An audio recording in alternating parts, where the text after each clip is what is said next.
Okay, I think I'm ready. Okay, so my main question is, should this book get the Mock Sibert Award? Now, you might be wondering, why should we care if this book gets it or not? Well, picture books take a really long time to make, and it's important that the author knows that we appreciate their hard work. So my first question is, how can the information in this book be categorized, and how is it told? It's told in the life and perspective of Churchill's dog, Rufus. Every bit of information fits into these three categories. Churchill's wife, Clementine, fits into the family section. Meeting up with other war leaders fits in the hard work section. And living through war is in the danger section. Speaking of war, the setting is in World War II between Germany and England. The characters are told in an interesting way, using juxtaposition. Juxtaposition is when two very different things are put side by side. Rufus seems to understand war. He seems to understand that it's dangerous and needs consideration. Not usually things you would think a dog would understand. Churchill, you would usually think of him as a strict war leader, but you can see a softer side of him, while he embraces his family with a warm smile. Here are a few elements of the story, beyond the plot. These make it easier to use and understand. Now you can see a quote here with the green pin.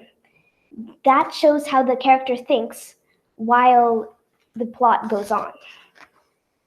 This one says, most of these woolly phrases are mere padding, which can be left out altogether or replaced by a single word. If you go to the quotation sources, you can see a small description.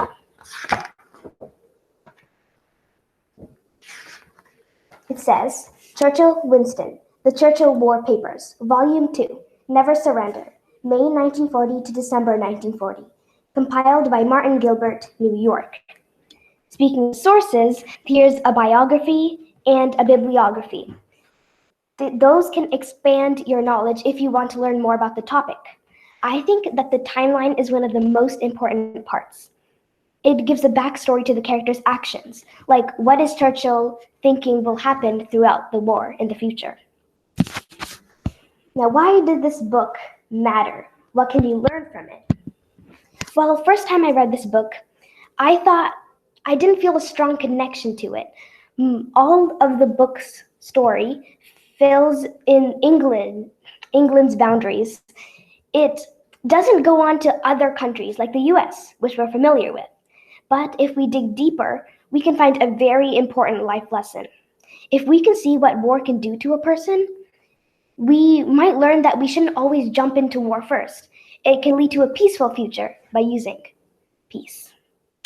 Okay, is this book easy to understand? Here are a few ways. The text matches the illustrations. This shows the character's interests and what the character notices. Here it says, when it's time for Winston to work, Rufus's ear twitches as he listens to the Prime Minister's favorite fountain pen scratching furiously. Winston rejects his blunders and blotches, and sheets of paper flutter to the floor like pigeons landing in the park. Rufus sniffs each page. You can see that's happening in the illustrations. Number 2, author's craft. Similes can make the text easier to read. It makes you feel like you're actually in the story. It makes it clear and direct to the character.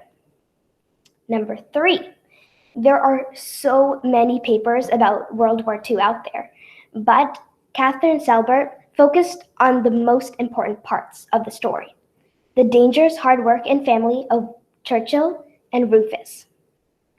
That makes the story clear and direct. This book is unique. Most World War II papers focus on the world around the character, not focusing on how the character might feel. That's exactly what Catherine does. She hints on what the character's feeling, what he might be anxious about, or how he understands responsibilities. Okay. War Dogs also humanizes their characters. Churchill is related to Rufus, saying that he is a little like a bulldog. Here's a small text. Winston clenches his jaw as tight as a bulldog's. That shows that things don't always go his way. Things that makes a human, basically a human.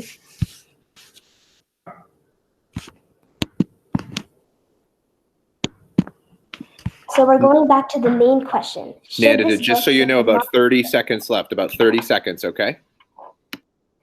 Okay. So the information is clear. There are elements beyond the plot.